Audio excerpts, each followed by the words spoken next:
Afro-Brazilian diaspora, expectations under President Lula in Brazil. Welcome to our show, What's Up Africa, Que fait l'Afrique, on Temple Africa TV, your Pan-African TV by Africans and for Africans. Today we have the same guest that we had last week. Last week was in French. This week is for our English-speaking Africans on the continent and in the diaspora. Professor Ivan Poli is a teaching and research faculty at Sao Paulo University in Brazil. Welcome back to the show, Prof. Ivan Poli. Thank you so much, and all the best for everybody. Welcome to. Thank you so much for the invitation. I'm very proud for being here. Okay, and very proud for this opportunity to tell about my country. This changement, the important moment of change in the country. It's good to hear that there are important changes, coming their way in your country, Brazil. And we want the best. We really wish the best to you and to all Brazilians, and specifically to Afro-Brazilians. Our first question, remember, Prof. Ivan Poli, please tell our Anglophone folks, tell them who the Afro-Brazilians actually are and where they are today in Brazil. Who are those Afro-Brazilians and where are they in Brazil? Okay, it's depending on the year or on the decade or on the year. And the age is, for example, the people self-declared Afro-Brazilian, Afro-descendant, were only a little bit more than 40% of a population of 120 million people. The start of the 80s, but nowadays, with the politics after Lula, after President Lula, for the promotion of racial equality, the equality of race, the promotion of equality and combat to racism.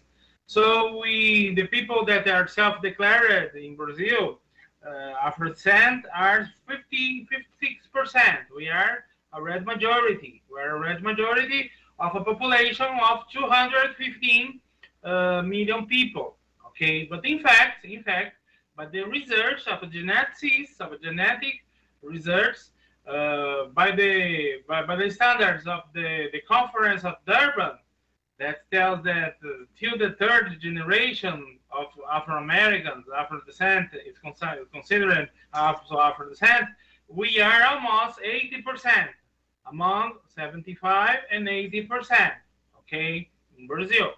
We are almost 80% or even more of the Afro-descent, because there are people that doesn't know myself, even me, I didn't declare myself. I didn't declare myself in the past as Afro-descent. I discovered in Europe, and so too many people in Brazil are discovering now that they are Afro-descent. But they are distributed in Brazil, in the other regions.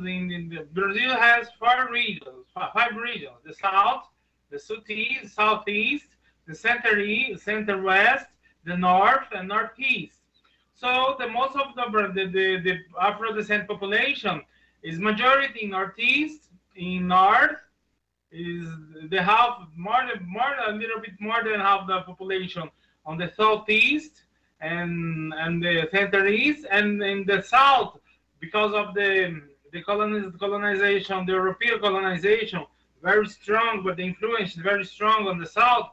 We are just 20% self-declared, or even by the standard of Durban, we are not more than 30% in the South of Brazil. So the most of cases of racism in Brazil is in Southeast and the South, and but in Northeast and the North, the most of population, there are some states as Bahia, for example, that the people self-declared now is 85%, 85%, but the people really Afro descent is almost 95%. I think that just 2 or 3% are not of African descent. And even so, in Bahia, for example, to make a point, the most of politicians, the people of politics, are the not Afro descent. The the governor, the people on the mayor, the people, the deputies. So the population is distributed like that, more in the north, in the northeast, and the southeast, and the center east, and less in the south in Brazil. So we Thank are, you. in fact, 80% self-declared, 56%, in the past 40%. So more and more people are self-declaring themselves. Thank you, Prof.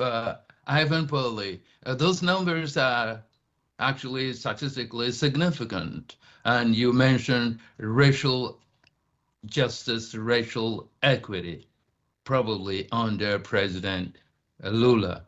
That's very important. And this brings to mind what Reverend Dr. Luther King Jr. told us, that no one should be judged. No one.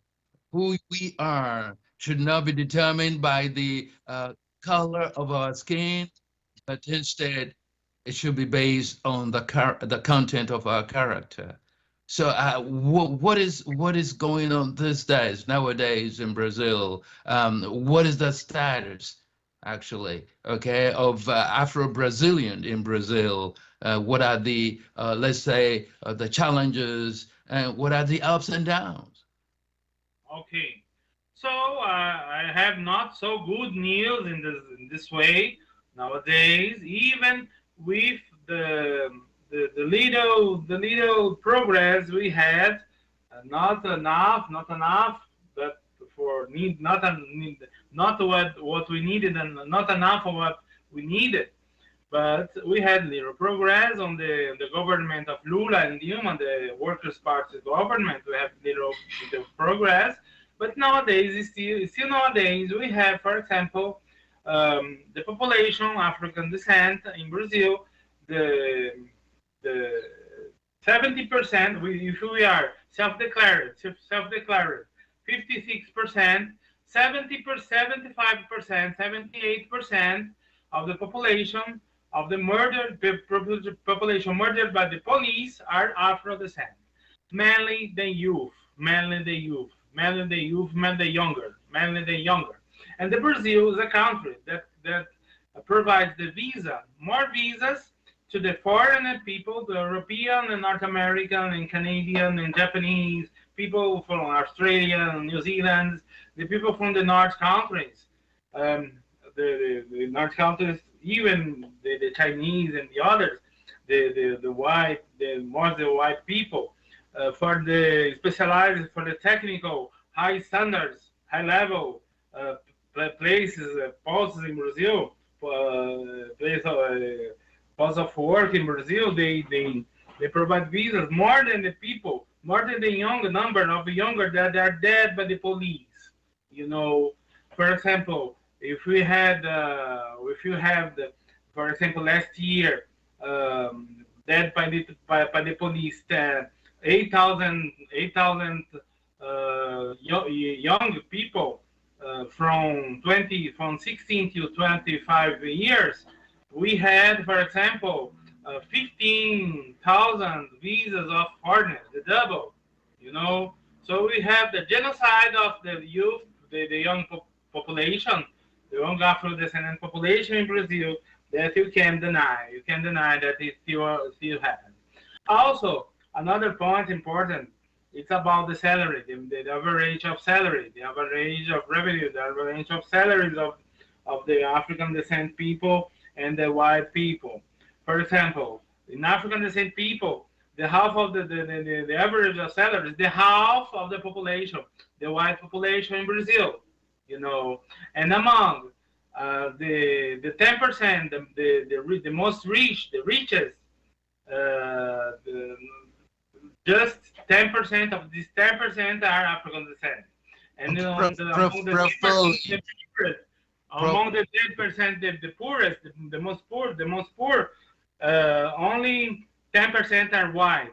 More than 90%, 90% are African descent.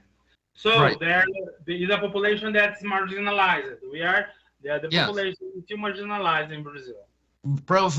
Ivan Poli, I'm really interested in the statistics about the youth. You know, the youth always are the future of any nation, any country on the face of the earth. And you were telling me about genocide among the youth, that a high number of those youngsters are killed. What is that? What is that cause? Is it police brutality? Is it racial discrimination, or is it drug abuse? As the okay, it's for example, most of these people live on these lands in Brazil, live on these lands the favelas we see in Brazil, and they are the traffic of drugs on these places, and the African descent youth are recruited. They are is recruited to the traffic of drugs normally. I think that's the same that happens in the USA because Mm. in USA the people arrested, the people arrested by the percent of the people arrested of the African descent population is almost the same as in Brazil.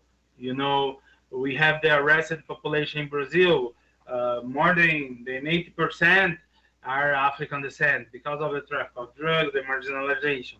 But also not only by that, but also people that are not using drugs or the traffic, they are dead by the police, are dead by the police, the African descent, you know. And for example, here in São Paulo, the state of São Paulo, the province of São Paulo, the African descent, population is 35%, 35%, and the number of people that suffered violence, policial violence, you know, were 70% African descent, the double of the population. You know, for example, if you are African descent in a favela in Islam, you are already in suspicion. You are already in suspicion. The most of the population they are not based on the drugs, but in the traffic. You know, so they are the prejudice against the African descent population. And the most sad, dear professor, is that even the African descent policemen, they have this prejudice against African descent population. We know, for example, we have a dictum in Brazil that say, if you, for you know, people say, we don't know who's Afro descent in Brazil. But the people say the police knows who's Afro descent in Brazil. If you want to know who's Afro descent in Brazil, you have to ask the police because they know who's Afro descent in Brazil. So it's very sad here in Brazil. The Yes, situation. yes. Prof. Ivan Poli, yes, it's very sad indeed. It's not looking good. It doesn't sound good at all. It's, you know, to say it's terrible is the least we can say. So let me ask you this. As a black person, a black man or a black woman or a Afro-descendant coming from, let's say, Africa, coming from the United States or anywhere, coming to the Brazil, what should one be uh, excited about if there's anything at all, and what should we be concerned about? So be concerned about, be excited about.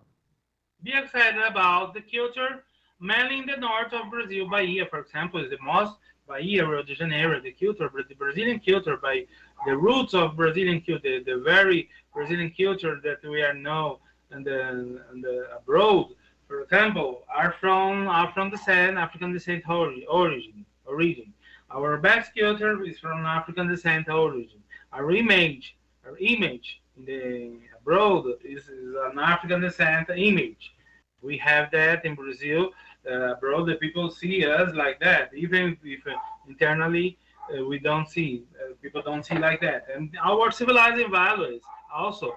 We have the influence, the African descent, the African influence is very strong, and even is is I can say, even if it's not recognized by the academy, you know, these civilizing values are hegemonic. Hegemonic. The way of our vision of world is an African descent vision. Even the people that are not African descent, you know, our civilizing values, the way we behave, the way you see the world, not the Cartesian way of the world, but the dialectics or way of life. The dialectics is African. The African dialectics is that's present on the social dynamics of Africa, is present in Brazil. So the people recognize. But you know, people, for example, me, I had this vision of world. I have this vision of world, this view of world, okay? But I didn't recognize that. For recognize that, I should go to France to see to be called mongrel by the Frenchman, and blackbird by the Italian, even speaking very, very, very soft Italian and very, very, very good French.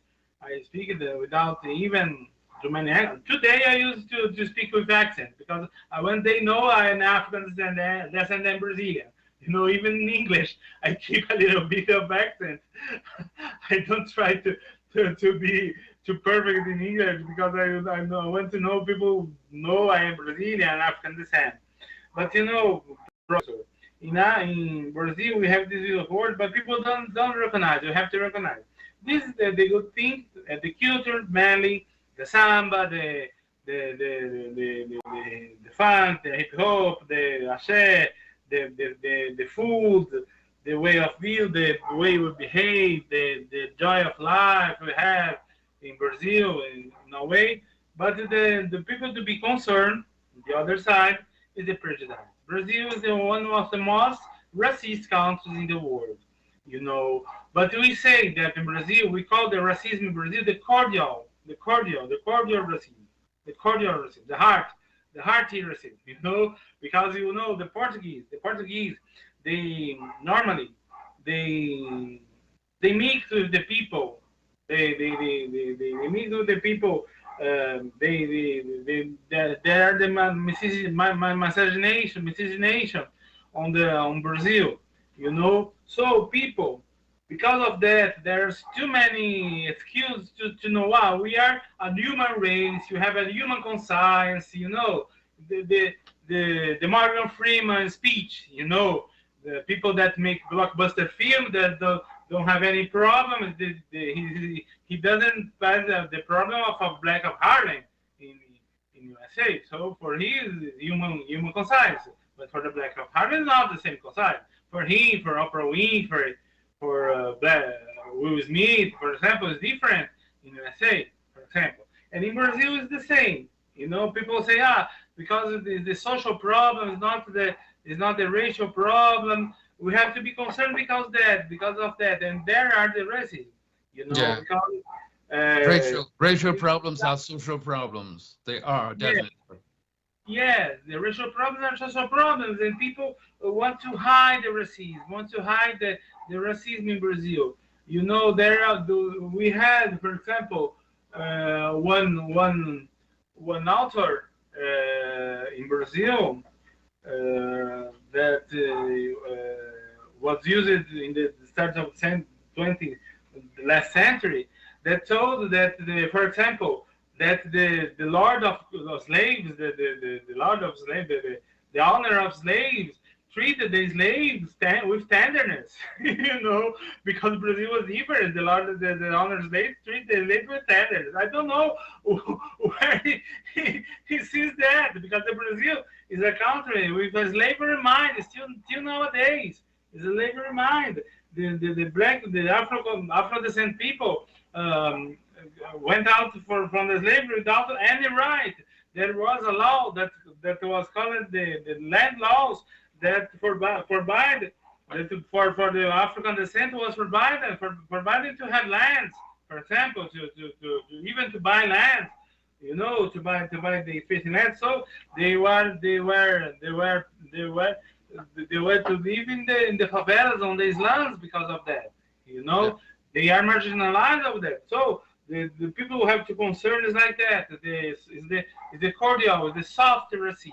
Yeah. It's different of the apartheid. We have an apartheid in Brazil, in fact, by social ways, but we don't have Yes. declared Apartheid, apartheid. Prof. Poli, yes, the word apartheid, maybe it's worse than that these days because we are in the 21st century. Apartheid in South Africa, apartheid in Brazil. That is so sad. Ladies and gentlemen, this is your guest, my guest, but the most importantly, your guest. Please ask him questions about what is going on in Brazil among the Afro-Brazilians. What is the fate of Afro-Brazilian in Brazil? You know, irrespective of color of our skin, irrespective of the content of our character, our fates are interconnected across the globe. It doesn't matter who you are and where you are. Climate change, for example, doesn't discriminate, along racial lines at all. It's all the same. Nature treats us all equally. Why can't we treat one another fairly? That is the question. So ask questions, Prof. Ivan Pauly is an expert in this field. He will be more than happy to answer. You can also contribute to the show. Your contribution are welcome. Okay, Prof. Ivan Pauly. Um, it is sad indeed. But what are the hopes? What are expectations? Uh, what does the future have in store for Afro-Brazilians in Brazil under the administration of President Lula? Okay, under President Lula, I have to start making a point, a very quick point about the last government of President Lula. The last government of President Lula, from 2003 to 2016, Lula and Dilma, we had very good progress. We know we have, for example, the creation of the Secretary of Promotion of Racial Equality, linked to the President of the Republic. We had this, for example, we have the law 10639 of 2003 that obligates the study of African descent and African culture on the elementary studies, till the high school. It's obligatory. And the formation of teacher and professor, it's obligatory now. We have the conquer on the level of the law, on the institution, and even the statute, the statute of racial equality was declared. I think 17 years ago, it was declared the statute of racial equality in Brazil. So okay, it's okay. But anyway, by other hand, even Brazil, we have the affirmative politics, the quotas, the affirmative politics in Brazil, very late in relation of USA. We had started here in Brazil in the start of in the end of the 90s, in the last 99, 98, we started in Brazil in some universities. But in the government Lula, he obligated it became a law, a federal law, the federal universities and the pro-uni that we say that they are the private universities that host the public the students of public schools that are paid by the government. They have the public policies affirmative on the sense to host the African descent people. So the difference we had, for example, from the end of the 90s, we had 2% of African descent on the universities in a population of 3 million of universities. And last year, on the end, last year of Dilma and the last year of Lula, we had 51% of African descent on universities, in a population of 7 million, more than the double. So it was a progress. But okay, even so, there are no policies, there are no politics for the diversity on the universities. Only on the public service, only on the public administration. There are that, and only 20%. So the people, the African descent people, even if they have the diploma, if they have the formation, the high level, the university formation, they are always underemployed and in some positions that are not the same of the white people. And another point that is important to tell is that about the law, this law of African descent, African culture in the schools, because, for example, to consolidate the social progress, the social reforms that we had on the last government Lula, we have to change, as I have said on the last interview, the relations of cultural hegemony. We have to change the relations of cultural hegemony. And this law, it goes on this sense. So it goes deep on the consolidation of the social reforms on this way. Okay, but there is not the budget. There is not the declaration of the budget for these laws. There is not the state. There is not the dotation, the budgeted dotation for these laws. For example, Mr. Professor. For example, so the teacher that is Protestant, for example, they say, for example, that the African culture are things of the devil, like that, and they stay without tell about African culture, and there are not punishment because of they're not people to make the fiscalization and to make the punishment on that, Right. So the thing is like that. On the level of the law, it's done. But as I used the figure language in the last interview, is the to English to see. Is to do English to see, for example, because we had in the past on our roads in Brazil, for example, in the past they were done by the English engineers, and so the workers, when they try to make something to the English to see to the engineer to verify that's okay to make the inspection, they make some maquillage, as you say. They make they made just something by the appearance, by a good appearance, but not the thing as itself as it should be, like in the deep way, in the right way. So we have used to say that is something done to the English to see, to English to verify, to English inspection.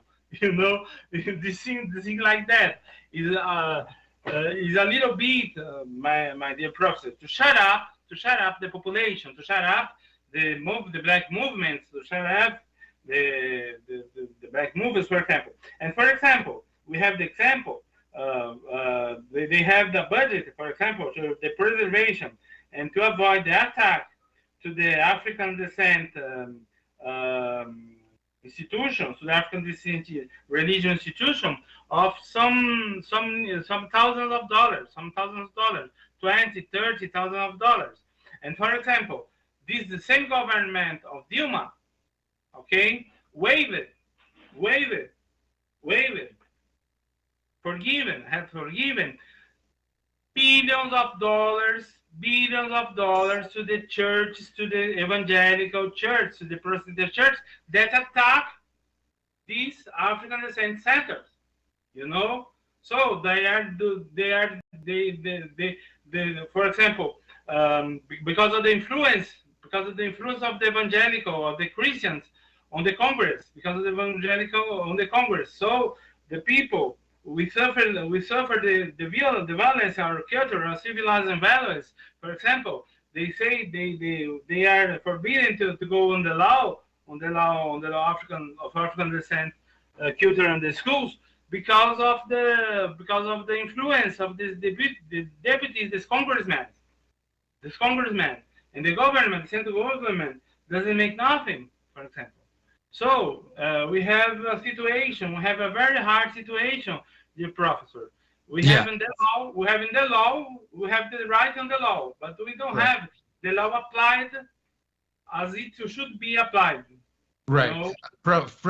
Poli, listening to you explain all that is going on, we can tell that the policies, the laws are not in our favor. And I'm saying our because I'm black as well. So I really feel concerned, uh, deeply concerned. But some people may say we should stop whining, we should stop blaming, finger pointing. What could we or should we, and I mean Afro-Brazilians, what should they do to contribute to overturning, if not eradicating, such discriminatory policies in Brazil? yes. First of all, dear professor, we have the problem. Most of the population, Brazilian population, Afro Brazilian population, has no problem of the affirmation of their own identity and culture. You know, but for example, 30%, 35% of this African descent population is a assimilated population. Is assimilated population. You know, by the evangelical culture, by the Christian culture. You know, and in a way, I have not against the Christianism and Islamism like that. No, I don't have nothing against this religion, but the way like it is have done in Brazil is to combat our resistance, our civilized values, in the mainly in the most poor communities as the favelas, as the quilombos, for example. They have an urgency to make the evangelization of the quilombos, of the favelas, and they have these to distract our civilizing values in their origins and to make in the domestication of the African descent population. So we have to resist. The black movement in Brazil has to resist. The black feminism in Brazil, they are very active, very strong activism in Brazil. We have to resist, you know, and we have to have, for example, the people from Africa, the people from diaspora. We have to be united on this sense. We have to go ahead on this the discussion of Pan-Africanism, on the black movements in Brazil. That is something that is just starting, you know. We are very delayed in relation with what you have in USA, for example. You know, in USA you are a very little minority, not each 12% of population. We are almost 80% self-declared 56%, and you have less of the rights than you. You know, so on the challenge you have is the resistance and then the cultural side, man in the cultural side. You know, change the relations of hegemonical of cultural hegemony. We start on the education. The solution, this professor, is the education. Is on Right. the education that something that I have seen in a group, and not only in Brazil. Not only in Brazil, we have to Mm. recognize our human science, recognize our institution. Our institution has to be based on our African traditional and Amerindian civilizing values, more than European values, because we were civilized by the African and the Amerindian. We are colonized by the white, but we are civilized by them. We have to Yeah. recognize that, you know, by Thank you. the Thank you, Sir Prof. Ivan Poli. Prof. Ivan Poli, thank you. Prof. Ivan Poli, thank you. We're running out of time. And when the dogs are barking in Africa and among our people, it's not necessarily a good sign. But we must keep our hopes alive. My last question for you, and you answer it and make your concluding statement, is about projects. What are the relationships of the Afro-Brazilians with continental Africa and the African diaspora in particular, and what are the hopes? What does the future of Afro-Brazilian look like? And that would be Okay. your concluding statement, Prof. Ivan Okay. Pope. I'm sorry by the current dogs bark because they are not on my house. They are not on my home. I can't do nothing. They are in the neighbor home. I called my mother to go there. No But okay, worries. No worries. by the Afro descent, one good thing that would be done will be established on Lula government we will have here is the diplomacy in Africa. The embassies and the consulates in Africa will be reopened because Lula on the last government he had opened embassies in each country, in all the countries, in each African country, all the African countries, even Malawi, even Burundi, the countries that was very far, very hard to have Brazilian embassies or consulates. So the relationships with Africa will be more tight again, because because the influence of the USA, the coup d'etat you had here in 2016, the project was to make decrease the influence of Brazil in Africa. Brazil was growing up and left in Africa in a way to make Africa the autonomy of Africa. On the context of the BRICS, on the Brazil, Russia, India, China, South Africa.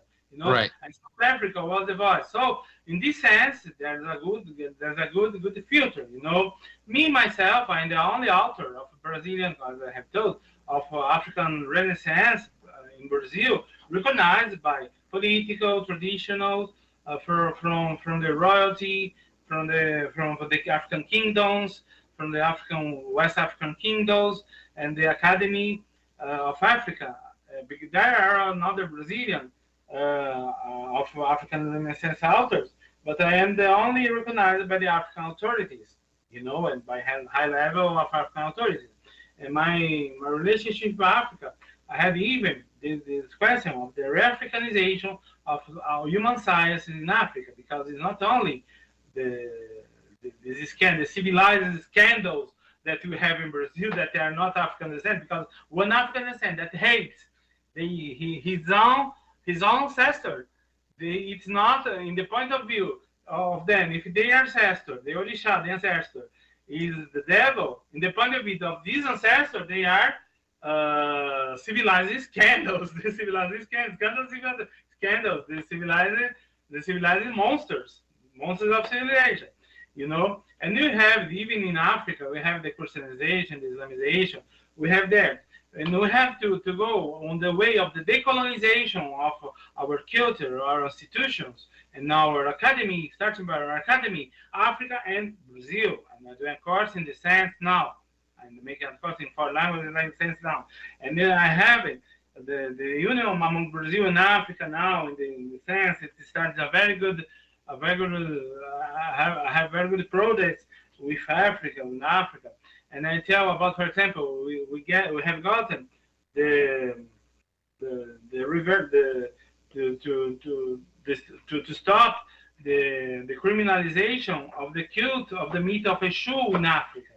With my research, for example, because they have done, the Nigerian know with Lala, because of the religion, the shoe. We make a study, the Brazil, and now some Brazilian scholars have, and so in this pain we have these contacts that are growing more and more, increasing more and more, and it's good. It's a good deal for the future. And about the projects, we have 2 projects. We have 3 projects that I would like to tell. The first is the laboratory, the Volume Laboratory, the first project is the Vodun Laboratory. The idea is to legitimate the traditional medicine in African traditional medicine practice that may be useful, that may be correct, that may be not the. For example, we know that we can heal the AIDS with plants. We can aid with plants or COVID with plants. But for example, the paludism, for example, the malaria, we can have prophylactic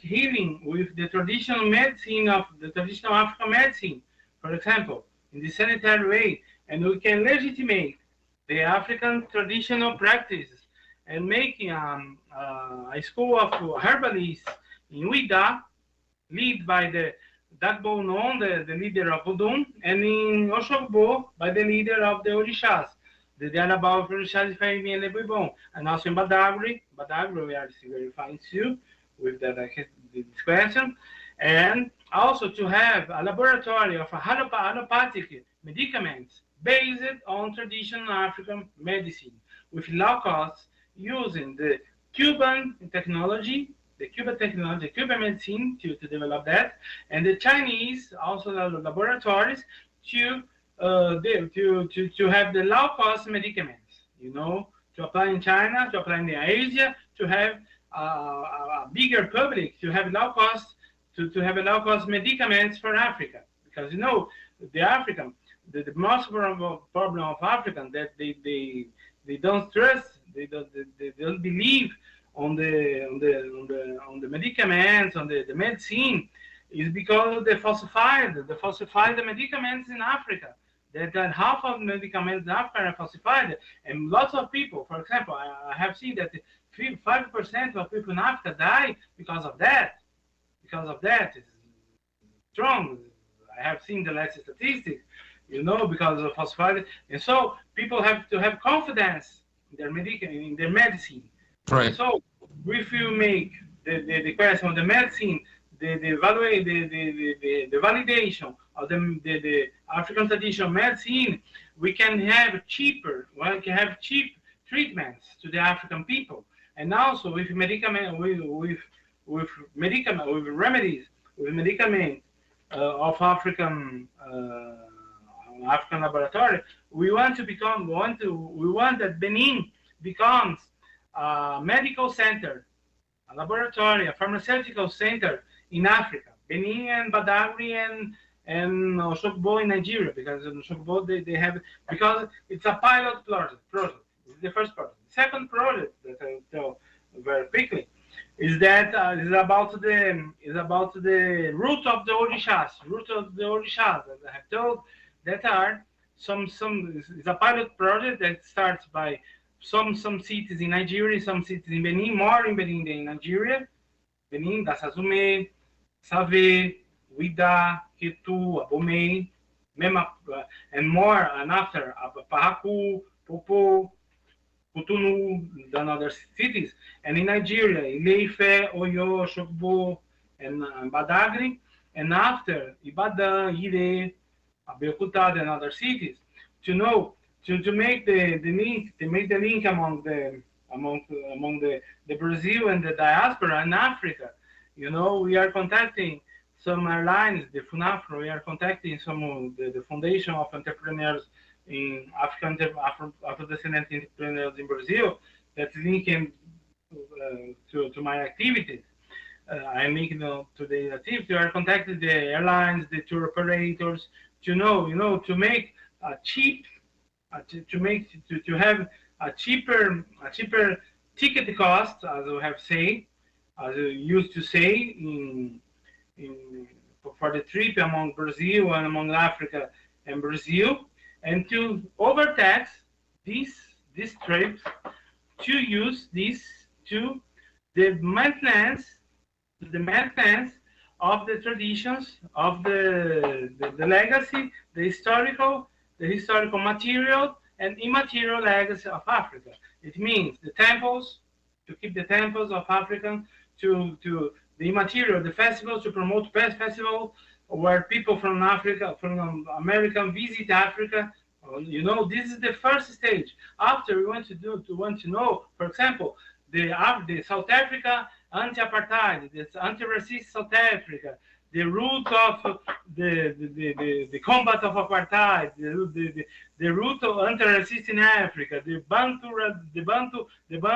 Bantu peoples the Angola, the Bantu people's route.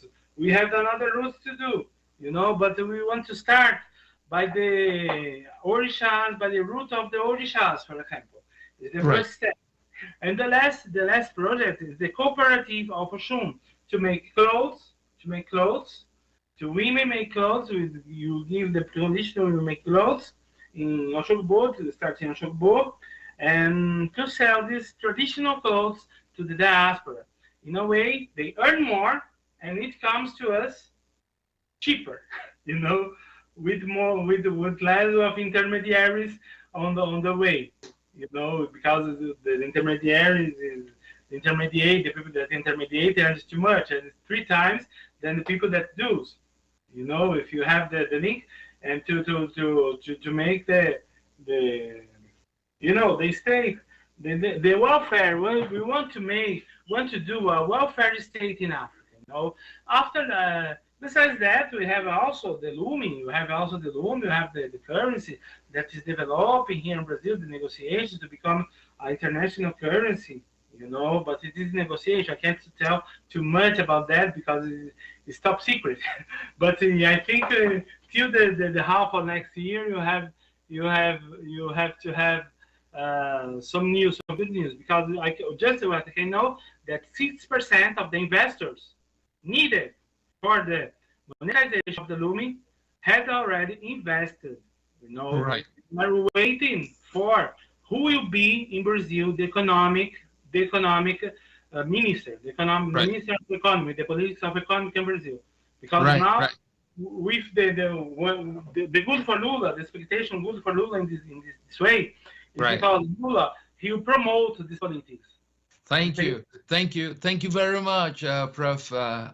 Ivan Poli. Unfortunately, we've run out of time. We thank you sincerely for generously giving your time, you know, again and again and again. And we will certainly come back to you for more information on this project because it's very important. It seems that the future looks bright. And, you know, there are so many things that Afro-Brazilians can do. The outside world also can do in collaboration with Afro-Brazilian, especially the African diaspora and continental Africa, to make things better.